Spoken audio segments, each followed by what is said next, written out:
Ertugrul کے جانشین سلطنت عثمانیہ کے بانی عثمان غازی کو تو ہر کوئی جانتا ہے۔ کیا آپ کو معلوم ہے جس وقت عثمان غازی رومی سلطنت کے خلاف جہاد کرتے ہوئے اپنی مملکت کو وسعت دے رہے تھے، اس وقت ہندوستان میں کس کی حکومت تھی؟ یوں تو کراچی سے لے کر ملتان تک کا علاقہ تقریباً 712 عیسوی سے محمد بن قاسم کے وقت سے مسلمانوں کے زیر حکومت تھا۔ پھر 1001 عیسوی میں سلطان محمود غزنوی نے ہندوستان کا بیشتر حصہ اسلامی مملکت کا حصہ بنایا۔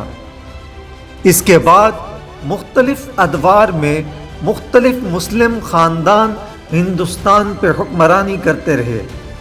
آج کی اس ویڈیو میں ہم صرف عثمان غازی کے ہم عصر ہندوستان کے مسلم حکمران کے بارے میں بات کریں گے۔ اگر آپ بھی جاننا چاہتے ہیں تو ویڈیو کے آخر تک ہمارے ساتھ جڑے رہیں۔ عثمان غازی 1258 میں پیدا ہوئے اور 1324 یا 1326 عیسوی میں وفات پائی۔ عثمان غازی کا دور حکومت 1299 عیسوی سے 1326 عیسوی کے عرصہ پر محیط ہے۔ اب ہم چلتے ہیں ہندوستان کی طرف۔ ہندوستان میں اس وقت خلجی حکمران مسند اقتدار پر براجمان تھے۔ علاء الدین خلجی 1296 میں تخت نشین ہوئے اور 1316 عیسوی تک ہندوستان پر حکمرانی کی۔ مسلمانوں نے 1288 عیسوی سے قطب الدین ایبک کے دور سے دلی کو ہندوستان کی اسلامی حکومت کا مرکز بنایا تھا۔ علاء الدین نے بھی دلی میں ہی اپنی طاقت کو یکجا کیا۔ علاء الدین اقتدار پر اپنی گرفت مضبوط کرنے اور انتظامی اصلاحات کرنے کے بعد اسلامی مملکت کو وسعت دینے کی طرف متوجہ ہوئے۔ اس وقت گجرات پر وغیرہ حکمران کارنا کی حکومت تھی۔ گجرات معاشی طور پر بدحالی سے دوچار تھا۔ عوام ہندو حکمرانوں کی ناانصافیوں اور ظلم و زیادتی سے تنگ ہو چکے تھے۔ ان حالات میں گجرات ایک بہترین ہدف ثابت ہو سکتا تھا۔ علاء الدین نے 1299 عیسوی میں گجرات پر حملہ کیا۔ ہندو مہاراجا کارنا نے اپنے خاندان کے ساتھ مہاراشٹرا کی طرف راہ فرار اختیار کی۔ تاہم فرار کے دوران اس کی بیٹی تعاقب کرنے والے سپاہیوں کے ہاتھوں گرفتار ہوئی۔ علاء الدین نے اپنے بیٹے خضر خان کے ساتھ اس کا نکاح کر دیا۔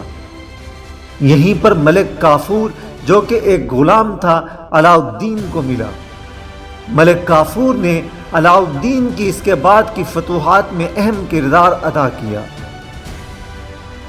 اس کے بعد 1301 عیسوی میں علاء الدین نے موجودہ راجستھان کے علاقے میں رانستمبھاپورہ کی طرف توجہ کی۔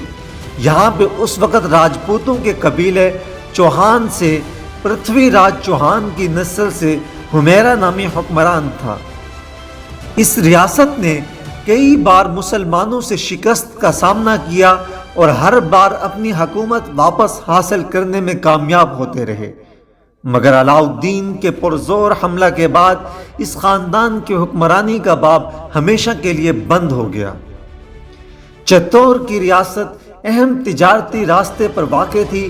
مضبوط مسلم ریاست کے قیام کے لیے ضروری تھا کہ اس ریاست کو تابع کیا جائے یا فتح کیا جائے۔ 1303 عیسوی میں علاء الدین نے اس پر فوج کشی کی۔ مسلمانوں کو فتح حاصل ہوئی۔ اس سفر میں مشہور صوفی شاعر امیر خسرو بھی علاء الدین کے ہمراہ تھے۔ قلعہ کے پرانے نام کو علاء الدین کے بیٹے کے نام پر خضرآباد سے بدل دیا گیا۔ ساؤتھ انڈیا میں دیوا گری کا راجہ سلطان کا باج گزار تھا۔ یہاں پر یادو خاندان کا حکمران رام دیو اس وقت حکومت کر رہا تھا۔ اس نے مخصوص محصول ادا کرنے سے انکار کر دیا۔ 1306 یا 1307 عیسوی میں سلطان نے ملک کافور کی کمانڈ میں دیو گری فوج بھیجی۔ رام دیو کو قید کر کے دہلی میں سلطان کے سامنے پیش کیا گیا، جہاں اس نے سرنڈر کر کے جان کی امان پائی۔ 1308 عیسوی میں علاء الدین کے سپہ سالار ملک کافور نے تلنگانہ پر حملہ کیا۔ یہ ریاست مالی طور پر مستحکم تھی۔ یہاں کے حکمران پرتاپ رترا دیو نے سلطان کی اطاعت قبول کی اور کوہ نور ہیرا سلطان کو تحفتاً بھجوایا۔ اس کے علاوہ 1310 میں دوار سمودرا کو فتح کر کے سلطنت میں شامل کیا گیا۔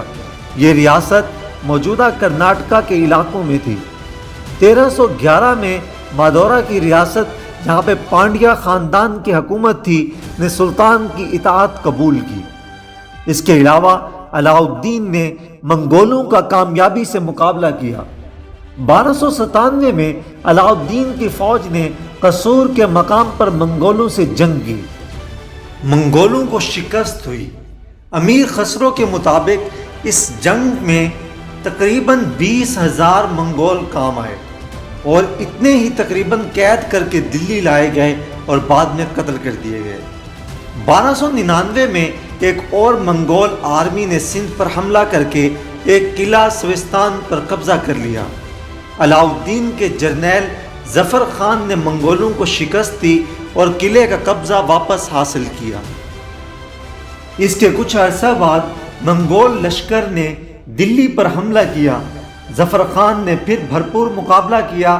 منگولوں کا بھاری نقصان ہوا اور وہ لوٹ جانے پر مجبور ہوئے۔ ظفر خان اس جنگ میں شہید ہوئے۔ علاؤ الدین ایک سخت گیر مگر اچھے منتظم تھے۔ انہوں نے شراب اور جوے پر سختی سے پابندی نافذ کی۔ ان کی سلطنت میں امراء کے حد سے زیادہ دولت جمع کرنے کی اجازت نہ تھی۔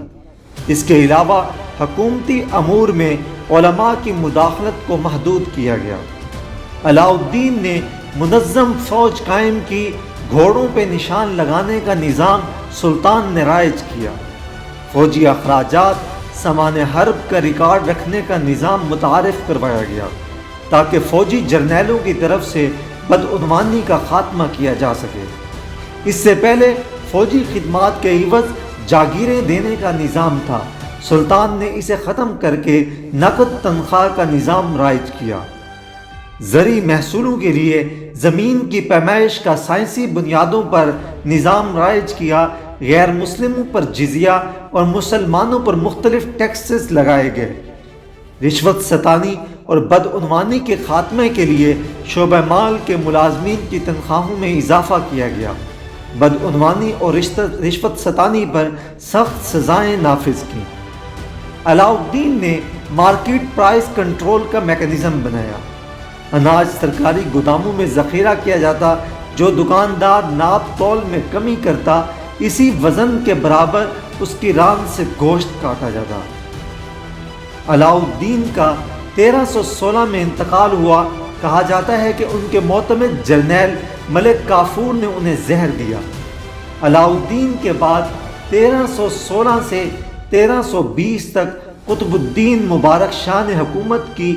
اس کے دور میں بہت سارے ٹیکسز ختم کیے گئے اور ہزاروں قیدیوں کو رہا کیا گیا۔